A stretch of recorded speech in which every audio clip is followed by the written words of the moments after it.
नमस्कार, news one India देख रहे हैं आप। मैं हूं आपके साथ आकांक्षा त्रिपाठी और बुलेटिन की शुरुआत बड़ी खबर के साथ करेंगे। आपको बता दें कि चंदौली में लड़की की मौत के बाद बवाल जो है वो बढ़ता जा रहा है, तनाव बढ़ता जा रहा है और पीड़ित परिवार की तहरीर पर सैयद राजा थाने में बड़ा मुकदमा दर्ज किया गया है। गैंगस्टर एक्ट के आरोपी के घर में दबिश देने के लिए पुलिस पहुंची थी। दबिश के बाद आरोपी की बेटी की संदिग्ध परिस्थितियों में मौत हो गई। युवती की मौत के बाद बवाल मच गया, इलाके में तनाव हो गया। मौत के बाद बवाल मामले में सरकार का बड़ा एक्शन सामने आया है।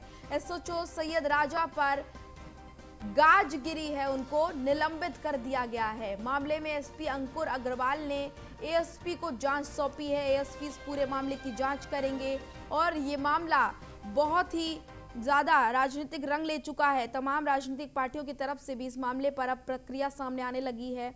आपको बता दें कि समाजवादी पार्टी ने भी इस मामले पर प्रतिक्रिया दी है।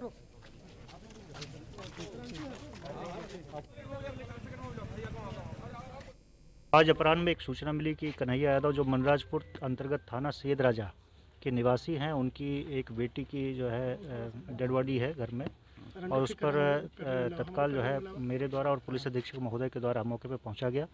परिवार वालों से बातचीत की गई और मौका मुआयना किया गया, जिसमें निशा, जिसकी उम्र लगभग 21-22 साल की है, उसकी डेड बॉडी पाई गई है। परिवारजनों द्वारा तहरीर दी गई है, उस तहरीर के आधार पर सुसंगत धाराओं में मुकदमा दर्ज किया जा रहा है। साथ ही जो दबिश के संबंध में आरोप लगाया कि पुलिस ने दबिश दी है, उस पर एसएचओ पर आरोप लगाया गया है। एसएचओ को तत्काल प्रभाव से निलंबित किया जा रहा है। मनराजपुर गांव में जो पुलिस एनबीडब्ल्यू का तलाशी में यहाँ गांव में आए थे और यहाँ आने पर जो है वो वारंट यहाँ नहीं मिला है और उनका बेटी का डेड बॉडी मिलने का जो सूचना मिली है, तुरंत कप्तान साहब को ये सूचना मिली। फिर यहाँ जो है फिर पब्लिक ने जाम लगा दिया। जाम लगाने के बाद एक एम्बुलेंस के साथ तोड़फोड़ किया था और साथ में एक सिपाही और एक होमगार्ड के साथ मारपीट किया और ये परिवारजनों के द्वारा ये आरोप लगाया था। ये इंस्पेक्टर जो है जब यहाँ वारंट के लिए यहाँ घर पर आए थे तो ये बड़े वाला लड़की जो निशा यादव है उनके साथ मारपीट किया है और मारपीट करने के उपरांत उनका डेथ हो गई। इस तरीके से उनके ऊपर इंस्पेक्टर के ऊपर आरोप लगाया और उनसे तहरीर भी एसपी साहब के द्वारा प्राप्त किया गया है और उनके विरुद्ध नियमानुसार कार्रवाई किया जा रहा है। संवाददाता अश्विनी द्विवेदी हमारे साथ जुड़ गए। अश्विनी का रुख करेंगे, बातचीत करेंगे अश्विनी से। अश्विनी, ये जो पूरा मामला है इसने बहुत ही ज्यादा तूल पकड़ लिया है और विवाद जो है इस मामले पर खूब हो रहा है, बवाल भी खूब हो रहा है। आप ये बताइए कि लड़की जिसकी मौत हुई है, क्या पता चल पाया अभी तक कि आखिर मौत की वजह क्या थी? बिल्कुल, सैयदपुर राजा जो थाना है चंदौली का, वहाँ की वारदात है पूरी। कन्हैया यादव हैं जो जिन पर गैर जमानती वारंट जारी था, जो गैंगस्टर के अपराधी थे, उनको लेकर के और साथ ही साथ उनको जिला बदर किया गया था। उनको पकड़ने के लिए, उनको ट्रेस करने के लिए पुलिस उनके घर पहुंची थी। निश्चित तौर पर वहां पर वो नहीं मिले थे। थोड़ी देर बाद सूचना आती है कि उनकी बेटी की मौत हो गई है। निश्चित तौर पर उसके बाद जो परिजन हैं वो आरोप लगा रहे हैं कि पुलिस, जो सैयद राजा थाने के थानाध्यक्ष थे, अपने पुलिस फोर्स के पास पहुंचे थे, उनकी पिटाई से उनकी जो बेटी थी उसकी मौत हुई है। निश्चित तौर पर उसके बाद बवाल मच जाता है। जो ग्रामीण होते हैं वो बाकायदा जो सड़कें होती हैं, मुख्य मार्ग है, उसको जाम कर देते हैं। जब 112 पर सूचना इसकी दी जाती है तो वहाँ पर एक पुलिसकर्मी और एक उनके अन्य सहयोगी पहुँचते हैं, जिन पर पे हमला कर दिया जाता है। हालांकि जो पुलिसकर्मी थे वो वहाँ से भाग निकलते हैं, जबकि होमगार्ड एक थे वो उन पर हमला किया था और बुरी तरह उनकी पिटाई किया था। निश्चित तौर पर जब जैसे सूचना आला अधिकारियों को मिलती है, चाहे डीएम हो, एसपी हो या फिर तमाम अन्य अधिकारी मौके पर पहुँचते हैं और किसी तरह मामले को शांत कराने की कोशिश करते हैं। निश्चित तौर पर परिजनों और गाँव वालों का कहना था कि पुलिस की पिटाई से लड़की की मौत हुई। हालांकि तत्काल प्रभाव से जो एसपी हैं उन्होंने थानाध्यक्ष को सस्पेंड कर दिया है। साथ ही साथ जांच के लिए एएसपी लेवल के अधिकारी को नियुक्त किया है, जो जांच करके पूरी रिपोर्ट देंगे। हालांकि वहां के अधिकारियों का कहना है कि मामला सुसाइड से भी जुड़ा हुआ नजर आ रहा है। निश्चित तौर पर अब ये जो पूरी चीजें सामने तब आएंगी जब पोस्टमार्टम रिपोर्ट आएगी। पोस्टमार्टम रिपोर्ट में क्या आता है ये देखने वाला। हालांकि तत्काल प्रभाव से कार्रवाई भी की गई और थानाध्यक्ष को सस्पेंड भी किया गया। निश्चित तौर पर उसके बाद कहीं ना कहीं ग्रामीण थोड़ा शांत हुए। हालांकि अब इसको राजनीतिक पहलू अंग दिया जा रहा है। तमाम जो समाजवादी पार्टी के नेता हैं, पूर्व सांसद हैं, पूर्व विधायक है वो मौके पर पहुंच गए थे और कहीं ना कहीं उसको बड़े ढंग से बढ़ा चढ़ा कर दिखाना चाह रहे थे कि अपराध किस तरह से पुलिसकर्मी कर। निश्चित तौर पर एक जांच का विषय है, जांच में अगर तो तमाम पुलिसकर्मी दोषी पाए जो कार्रवाई, क्योंकि इससे पहले भी देखा गया मुख्यमंत्री ने सख्त कार्रवाई की थी। गोरखपुर जब मामला हुआ था, व्यापारी मनीष गुप्ता की मौत हुई थी, उसके बाद परिजनों ने आरोप लगाए थे कि जो है पुलिस की पिटाई से मौत हुई। उसके बाद बाकायदा जांच की गई और जांच जब जो आरोप थे सही पाए गए थे, उसके बाद तत्काल प्रभाव से तमाम जो पुलिसकर्मियों को सस्पेंड किया गया और जेल भेजा गया और साथ ही साथ यहाँ तक वो जो थानाध्यक्ष थे उस समय उनका घर तक गिरा दिया गया। तो ऐसे में मुख्यमंत्री बिल्कुल भी इस चीज़ को बर्दाश्त नहीं करेंगे कि कोई भी हो, चाहे पुलिसकर्मी हो या आम आदमी हो, किसी तरह का अपराध करे।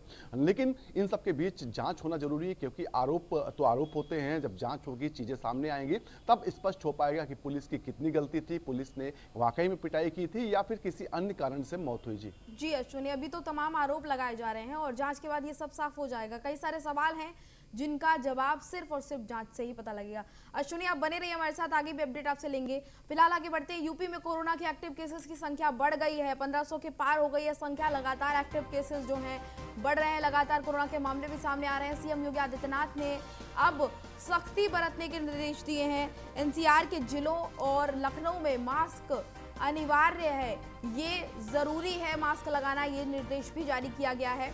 अनिवार्यता जरूरी है मास्क लगाने की। आपको बता दें कि लोगों को कोविड नियमों के पालन के लिए जागरूक किया जाए। 24 घंटे में कुल जो कोरोना के केसेस हैं 269 जो हैं पुष्टि इसकी हुई है प्रदेश में। इसके अलावा नोएडा की अगर बात करें तो नोएडा में 117 कोरोना के एक्टिव केसेस पाए गए हैं और गाजियाबाद में 55, वहीं लखनऊ में 26, आगरा में 15। आपको बता दें कि नोएडा में कोरोना के मामले लगातार बढ़ रहे हैं और इसी की वजह से धारा 144 यहां पर 31 मई तक लागू की गई है। सावधान, लौट आया है कोरोना। जी हां, एक बार फिर से हर किसी को सावधान होने की जरूरत है, क्योंकि देश में कोरोना फिर से दस्तक दे चुका है और लगातार अपने पैर पसार रहा है। देश के कई हिस्सों में कोरोना के मामले लगातार बढ़ रहे हैं। लोगों की बढ़ती लापरवाही का नतीजा ये है कि कोरोना अब बच्चों को भी अपने चपेट में ले रहा है। ये रिपोर्ट देखिए।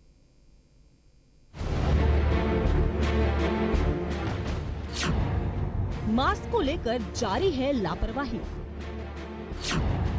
जहां मास्क की कमी वहां कोरोना की बढ़त। क्या आ गई है कोरोना की चौथी लहर? कोरोना से लापरवाही का अंजाम क्या होता है, इसका नतीजा पूरी दुनिया ने देख लिया है। पहली, दूसरी और तीसरी लहर के तांडव के बाद अब एक बार फिर से कोरोना अपने पैर पसारते हुए नजर आ रहा है। इसके बावजूद भी लोग कोरोना को नजरअंदाज कर लापरवाही बरत रहे हैं, जिसका नतीजा भी साफ देखा जा रहा है। धीरे धीरे कोरोना के मामले फिर से बढ़ने लगे हैं। पिछले कुछ हफ्तों में अपनी दस्तक फिर से दे रहा है कोरोना। इस संक्रमण से अनजान लोग बिना मास्क और सामाजिक दूरी का पालन न करते हुए नजर आ रहे हैं। बाजार, मॉल और भीड़भाड़ वाले इलाकों में तो स्थिति ये है कि लोग खुद को सुरक्षित समझते हुए कोरोना नियमों की धज्जियां उड़ा रहे हैं। देश में कोरोना का हाल क्या है, आप इन आंकड़ों से ही समझ सकते हैं। देश में पिछले 24 घंटे में कोरोना के 3,324 नए मामले सामने आए हैं, जो कल की तुलना में 9.9% तक कम है। देश में कोरोना के एक्टिव केस की संख्या 19,092 है। दिल्ली में सबसे ज्यादा कोरोना के 1,520 मामले मिले हैं। कोरोना के बढ़ते प्रकोप से उत्तर प्रदेश भी पीछे नहीं है। प्रदेश में पिछले 24 घंटे में 278 कोरोना के मामले सामने आए हैं। इसी के साथ यूपी में एक्टिव मरीजों की संख्या 1500 के पार पहुंच गई है। सरकार ने चौथी लहर को लेकर अभी तक कोई दावा नहीं किया है। लगातार बढ़ रहे कोविड संक्रमण के मामले इस बात की ओर इशारा कर रहे हैं कि कोविड की चौथी लहर देश में दस्तक दे चुकी है। कुछ हेल्थ एक्सपर्ट ने चौथी लहर की आशंका जाहिर की है। एक्सपर्ट्स का मानना है कि इस बार बच्चों को ज्यादा संक्रमण हो सकता है। ऐसे में हर किसी को कोरोना के नियमों का पालन करने के साथ मास्क अनिवार्य रूप से पहनना चाहिए। Bureau report, news 1 India. और हमारे साथ अश्विनी द्विवेदी लखनऊ से जुड़ गए हैं, आद्राम भारती हमारे साथ गाजियाबाद से जुड़ गए हैं, प्रिया राणा नोएडा से जुड़ गई हैं। सबसे पहले हम लखनऊ में अश्विनी का रुख करेंगे। अश्विनी, लखनऊ में कोरोना के अगर हालातों की चर्चा करें तो किस हालात में वहां पर नजर आ रहे हैं? बिल्कुल, अगर लखनऊ की बात करें सिर्फ, तो अभी भी जो स्थिति है वो कंट्रोल में है। 112 जो एक्टिव केसेस लखनऊ में इस समय हैं, और साथ ही साथ जो रिकवर होने वाले का परसेंटेज है वो बेहतर है। निश्चित तौर पर लखनऊ की बात करें, उत्तर प्रदेश की बात करें, हालांकि कुछ 3 जिले ऐसे यूपी के हैं जहां पर कोविड केस बढ़ रहे हैं, जिसमें गौतम बुद्ध नगर, गाजियाबाद और लखनऊ है, जो 100 के आंकड़ा पार कर चुका है। और सबसे ज़्यादा स्थिति जो है ज़्यादा खराब एक तरीके से मानी जाए वो गौतम बुद्ध नगर की है। हालांकि इन सबके बीच तमाम जो लखनऊ के डॉक्टर्स हैं, तमाम जानकार हैं, उनका कहना है कि चौथी लहर ये है, अगर आती है तो इसमें इतना डरने की जरूरत नहीं, क्योंकि लगभग ज़्यादातर बड़ी संख्या में लोग ने वैक्सीनेशन कराया है।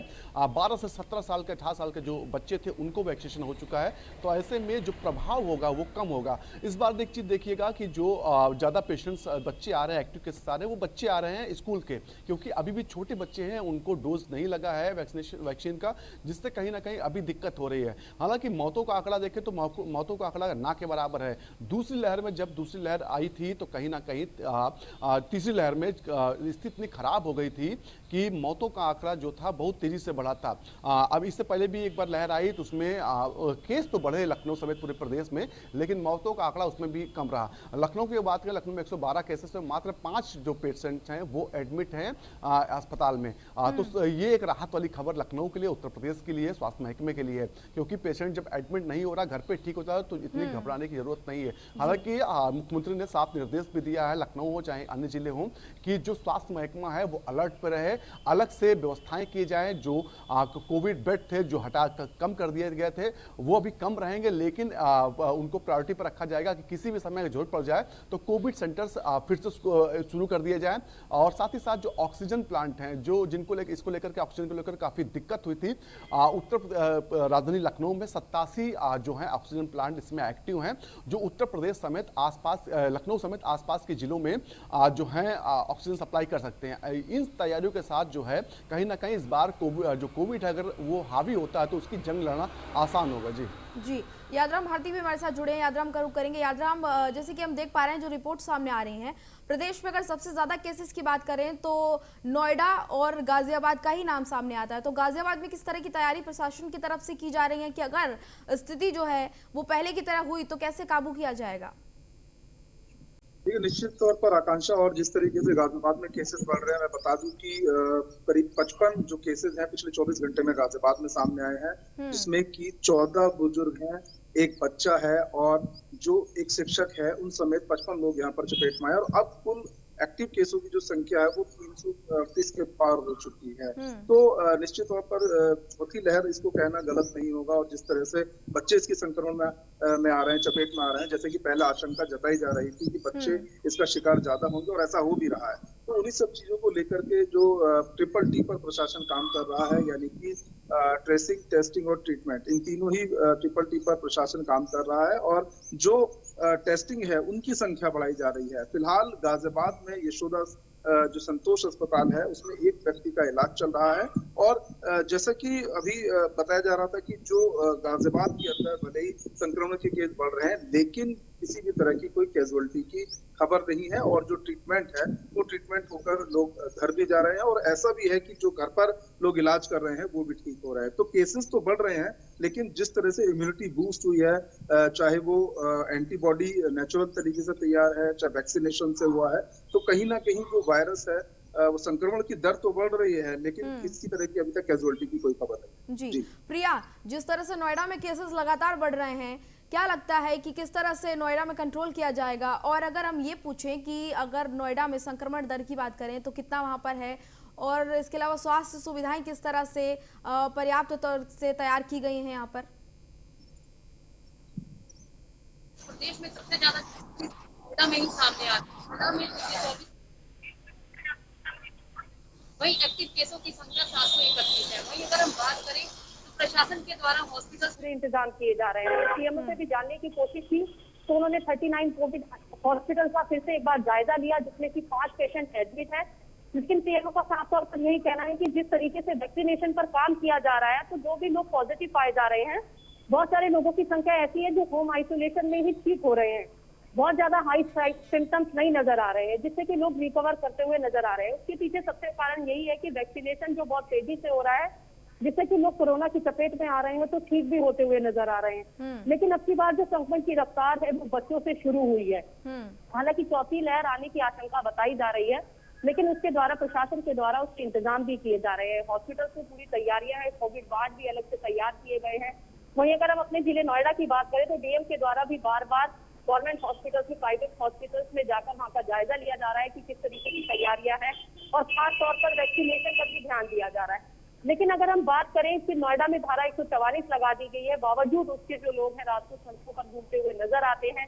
वहीं हम बात करें तो प्रशासन के द्वारा मास्क लगाना अनिवार्य है, जिसको लेकर पुलिस भी अलर्ट नजर आ रही है, लगातार चालान भी काट रही है। लेकिन ऐसा नहीं है कि लोगों के मन में डर है।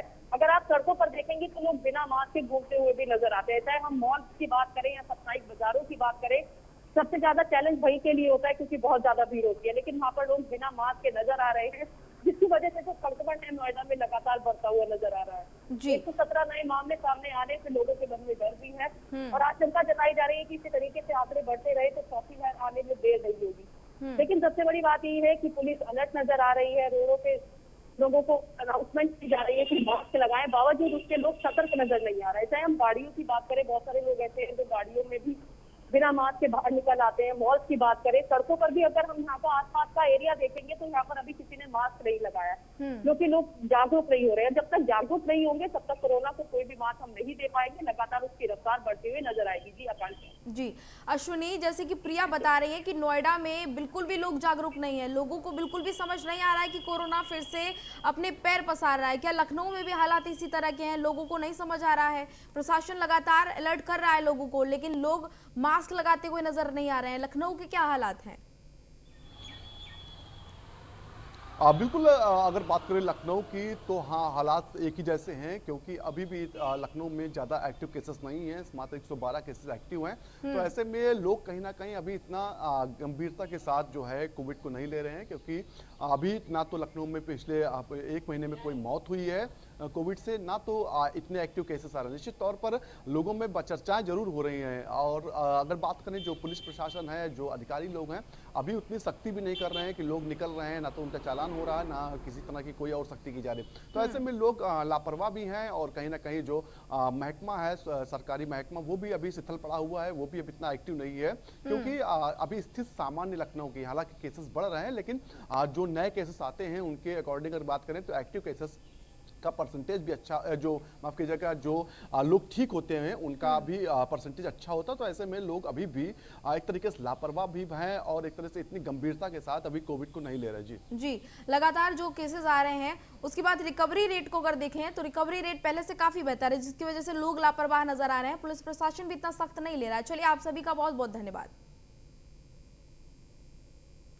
आगे बढ़ेंगे। एक तरफ गर्मी तो वहीं दूसरी तरफ बिजली की कटौती, लोगों को बहुत ज्यादा इससे परेशानी हो रही है। आम जनता के ऊपर दोहरी मार पड़ रही है। देश भर में बढ़ती गर्मी के साथ साथ अब बिजली संकट भी लगातार गहराता जा रहा है और बढ़ते बिजली संकट को देखते हुए अब पावर कट का दौर भी शुरू हो गया है।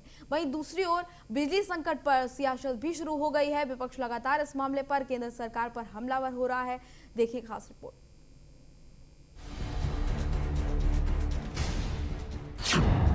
बत्ती गुल, सियासत फुल, इधर मांग बढ़ी, उधर कोयला घटा। कौन लाएगा कोयला और बिजली? देश भर में बढ़ती गर्मी के साथ बिजली संकट गहराता जा रहा है। उधर बिजली संकट पर विपक्ष मोदी सरकार को घेरने में लगा हुआ है, तो देश में बढ़ती बिजली की मांग से कोयला घटता जा रहा है। और अब स्थिति यह है कि देश के कई राज्यों में बिजली कटौती की जा रही है। लगभग 16 ऐसे राज्य हैं जहां पर बिजली संकट की वजह से बिजली की कटौती की जा रही है। औद्योगिक गतिविधियों के साथ आम जनजीवन पर भी इसका भारी असर पड़ रहा है। जानकार बताते हैं कि मौजूद बिजली संकट का एक कारण पारा चढ़ने से बिजली की मांग का अचानक बढ़ना भी है। इसका एक कारण गर्मी के साथ साथ हर घर में बिजली पहुंचाना भी है। साथ ही आज एसी और अन्य इलेक्ट्रॉनिक उत्पादों का इस्तेमाल भी बढ़ता जा रहा है। इसके अलावा बिजली वितरण कंपनियों की वित्तीय स्थिति खराब होने से भी आपूर्ति प्रभावित हुई है। गर्मी से हाइड्रो इलेक्ट्रिक प्लांट्स में भी समस्या बढ़ती जा रही है। गर्मी के साथ साथ बिजली के ये बिगड़ते हालात यूपी में भी देखे जा रहे हैं। यहाँ घंटों के लिए शहर शहर बिजली कटौती की जा रही है। बता दें कि यूपी में बिजली की मांग इस समय 22,000 मेगावाट के आसपास है, जबकि प्रदेश में बिजली की उपलब्धता करीब 18,000 मेगावाट है। बिजली संकट के बीच सियासत भी फुल हो रही है। अलग अलग राज्य सरकारों का केंद्र पर आरोप है कि कोयले की कमी के लिए केंद्र सरकार ही जिम्मेदार है। वहीं विपक्षी दलों का कहना है कि अगर कोयला पर्याप्त है तो राज्य तक इसकी सप्लाई नहीं की जा रही है। वहीं केंद्र सरकार की तरफ से दावा किया गया है कि लगातार कोयले की सप्लाई और मांग को पूरा किया जा रहा है और देश में पर्याप्त कोयला मौजूद है। हालांकि जमीनी स्थिति यह है कि लोगों को घंटों तक बिजली कटौती का सामना करना पड़ रहा है, जिसकी वजह से आम लोग गर्मी और बिजली संकट की दोहरी मार झेल रहे हैं। हालात कब सुधरेंगे, इसका इंतजार हर किसी को है। Bureau report, news 1 India. और इसी बीच बड़ी जानकारी आपको दे देते हैं। सपा नेता आजम खान की जमानत पर आज सुनवाई होगी। सुप्रीम कोर्ट में जमानत को लेकर आज होगी सुनवाई। कपिल सिब्बल कोर्ट में जमानत याचिका पर पक्ष रखेंगे। शत्रु संपत्ति केस में आजम खान की नहीं हुई है जमानत। बड़ी जानकारी आपको दे रहे हैं कि आज आजम खान की सुनवाई कोर्ट में होगी और इस दौरान कपिल सिब्बल पक्ष रखते हुए नजर आएंगे। आपको बता दें कि शत्रु संपत्ति केस में आजम खान की जमानत नहीं हुई है।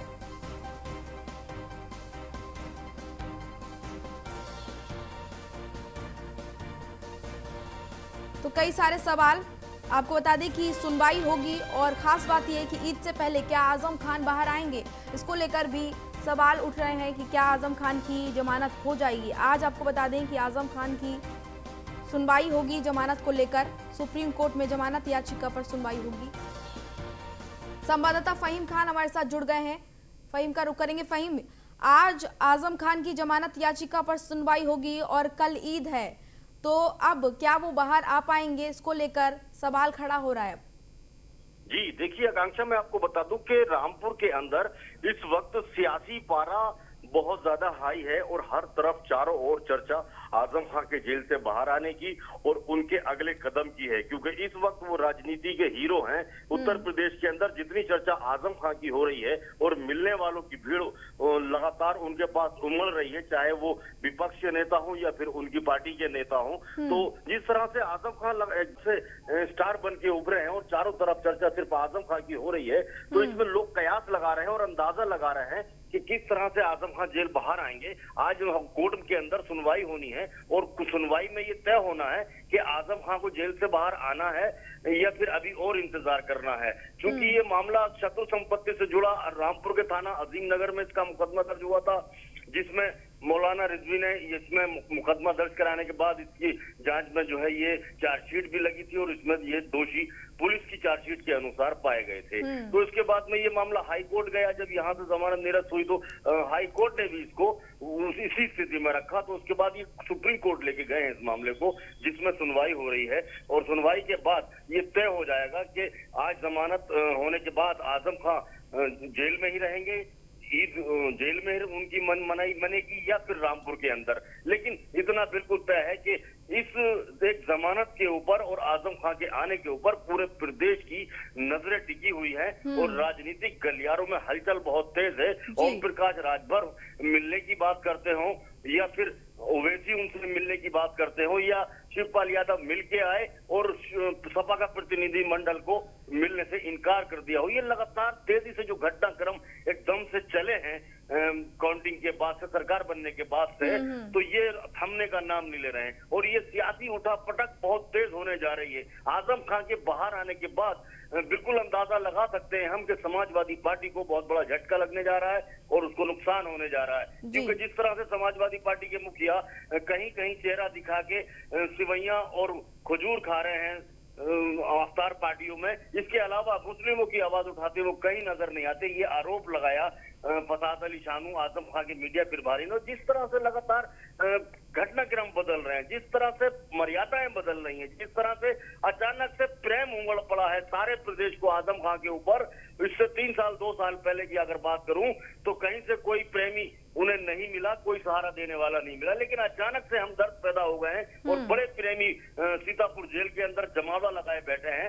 और वो अगर शौचालय में भी जाना चाहे बात करने के लिए तो वहां नेता बैठ के बात करने तैयार हैं। इस वक्त वो राजनीतिक हीरो हैं। जी फहीम, ये हमदर्दी भी एक राजनीति का हिस्सा है, ये कहें तो गलत नहीं होगा। और आजम खान जो है वो इस टाइम पर सेंटर ऑफ अट्रैक्शन बने हुए हैं, हर पार्टी उनको अपनी तरफ लाने की कोशिश में लगातार जुटी हुई है। चलिए फहीम, तमाम जानकारी के लिए बहुत बहुत धन्यवाद आपका। आगे बढ़ेंगे। यूपी के बुलंदशहर में ईद के पर्व को शांतिपूर्ण तरीके से और भाईचारे से सौहार्दपूर्ण तरीके से मनाए जाने के उद्देश्य से पुलिस लगातार सड़कों पर गश्त करती हुई नजर आ रही है।